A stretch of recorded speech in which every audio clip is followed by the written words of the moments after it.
जय श्री राम। मंगल भवन अमंगल हारी, द्रबहु सो दशरथ अजीर बिहारी।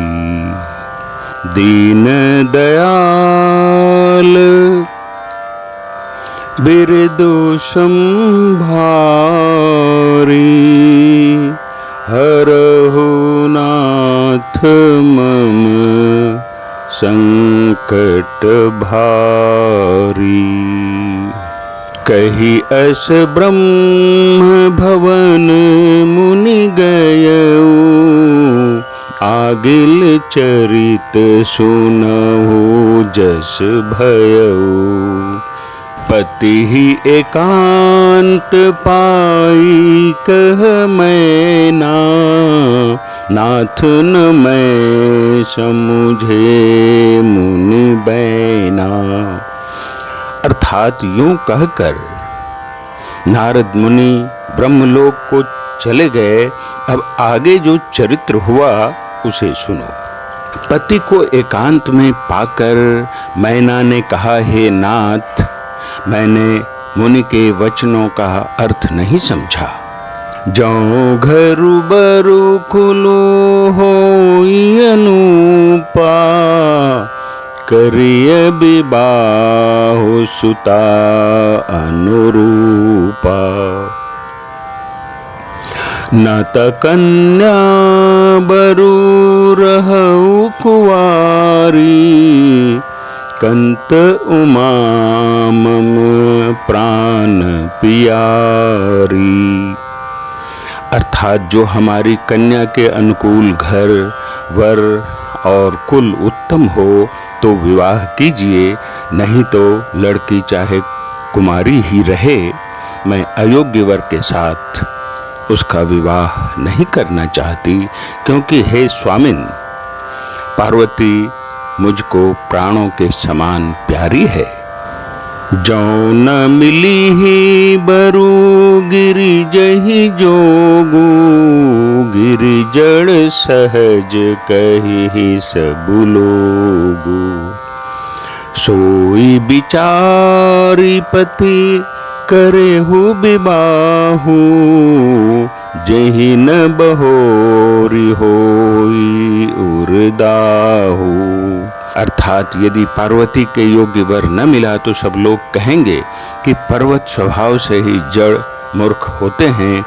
हे स्वामी, इस बात को विचार कर ही विवाह कीजिएगा, जिसमें फिर पीछे हृदय में संताप न हो। अस कही परी चरण धरि सीसा, बोले सहित स्नेह गिरीशा। बरु पावक प्रगटै शशि माही, नारद बचनु अन्यथा नाहि। अर्थात इस प्रकार कहकर मैना पति के चरणों पर मस्तक रखकर गिर पड़ी। तब हिमवान ने प्रेम से कहा, चाहे चंद्रमा में अग्नि प्रकट हो जाए, पर नारद जी के वचन झूठे नहीं हो सकते। प्रिया सोचु परिहरहु सबु, सुमिरहु श्री भगवान। पार्वती निर्मयउ जहि, सोई करहि कल्याण। अर्थात हे प्रिय, सब सोच छोड़कर श्री भगवान का स्मरण करो। जिन्होंने पार्वती को रचा है वे ही कल्याण करेंगे। अब जो तुम ही सुता परनेहु, तो अस जाई सिखावन देहु। करे सुत पूजहि मिलहि महेशु, आन उपाय न मिटिहि कलेशु। अर्थात अब यदि तुम्हें कन्या पर प्रेम है तो जाकर उसे यह शिक्षा दो कि वह ऐसा तप करे जिससे शिव जी मिल जाएं। दूसरे उपाय से यह क्लेश नहीं मिटेगा। नारद बचन सगर्भ सहेतु, सुंदर सब गुण निधि वृष केतु। अस विचारी तुम तजहु आशंका, सबहि भांति शंकरु अकलंका। अर्थात नारद जी के वचन रहस्य से युक्त और सकारण हैं और शिव जी समस्त सुंदर गुणों के भंडार हैं। यह विचार कर तुम मिथ्या संदेह को छोड़ दो। शिव जी सभी तरह से निष्कलंक हैं। सुनि पति बचन हरषि मन माही, गई तुरत उठी गिरिजा पाही। उमहि बिलोकी नयन भर बारी, सहित स्नेह गोद बैठारी। अर्थात पति के वचन सुन मन में प्रसन्न होकर मैना उठकर तुरंत पार्वती के पास गईं। पार्वती को देखकर उनकी आंखों में आंसू भर आए। उसे स्नेह के साथ गोद में बैठा लिया। बारही बार लेती उरलाई, गद गद कंठ न कछु कही जाई। जगत मातु सर्वज्ञ भवानी, मातु सुखद बोली मृदुबानी। अर्थात फिर बार बार उसे हृदय से लगाने लगी। प्रेम से मैना का गला भर आया। कुछ कहा नहीं जाता। जगत जननी भवानी जी तो सर्वज्ञ ठहरी। माता के मन की दशा को जानकर वे माता को सुख देने वाली कोमल वाणी से बोली। सुनहि मातु मैं दीख असा, सपन सुनाऊं तो ही। सुंदर गौर सुविप्र बरा, अस उपदेश मोहि। अर्थात माँ सुन, मैं तुझे सुनाती हूँ। मैंने ऐसा स्वप्न देखा है कि मुझे एक सुंदर गौर वर्ण श्रेष्ठ ब्राह्मण ने ऐसा उपदेश दिया है।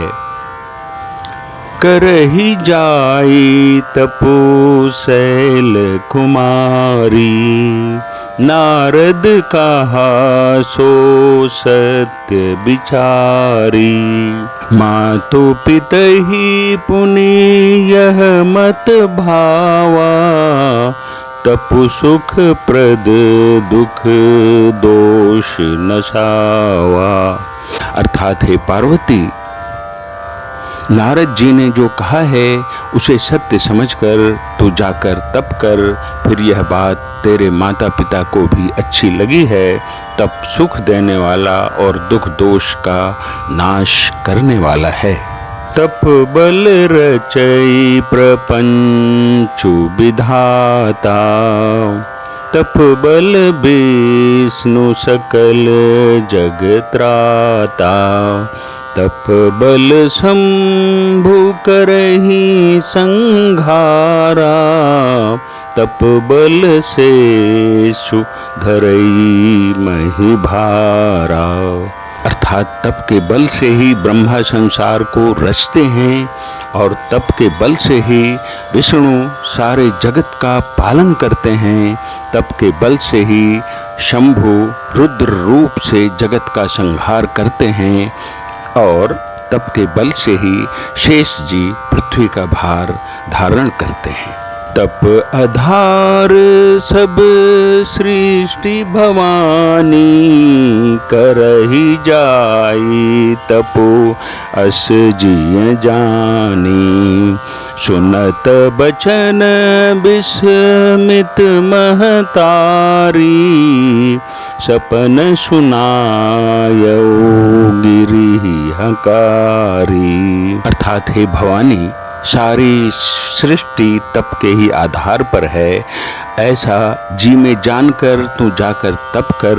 यह बात सुनकर माता को बड़ा अचरज हुआ और उसने हिमवान को बुलाकर वह स्वप्न सुनाया। मातु पितहि बहु विधि समझाई, चली उमा तप हित हर्षाई। प्रिय परिवार पितारु माता, भय विकल मुख आवन बाता। अर्थात माता पिता को बहुत तरह से समझाकर बड़े हर्ष के साथ पार्वती जी तप करने के लिए चलीं। प्यारे कुटुंबी पिता और माता सब व्याकुल हो गए, किसी के मुंह से बात नहीं निकलती। वेद सिरा मुनि आई तब, सबहि कहा समुझाई। पार्वती महिमा सुनत, रहे प्रबोध ही पाई। अर्थात तब वेद शिरा मुनि ने आकर सबको समझाकर कहा, पार्वती जी की महिमा सुनकर सबको समाधान हो गया। और धरी उमा प्राण पति चरना, जाई विपिन लागी तपु करना। अति सुकुमार न तनु तप जोगु, पति पद सुमेरी तजेउ सबु भोगु। अर्थात प्राणपति शिव जी के चरणों को हृदय में धारण करके पार्वती जी वन में जाकर तप करने लगी। पार्वती जी का अत्यंत सुकुमार शरीर तप के योग्य नहीं था, तो भी पति के चरणों का स्मरण करके उन्होंने सब भोगों को तज दिया। नित नव चरण उपज अनुरागा, बिसरी देह तपहि मनु लागा। संबत सहस मूल फल खाए, सागु खाई सत बरस गमाए। अर्थात स्वामी के चरणों में नित्य नया अनुराग उत्पन्न होने लगा और तप में ऐसा मन लगा कि शरीर की सारी सुध बिसर गई। 1000 वर्ष तक उन्होंने मूल और फल खाए, फिर 100 वर्ष साग खाकर बिताए।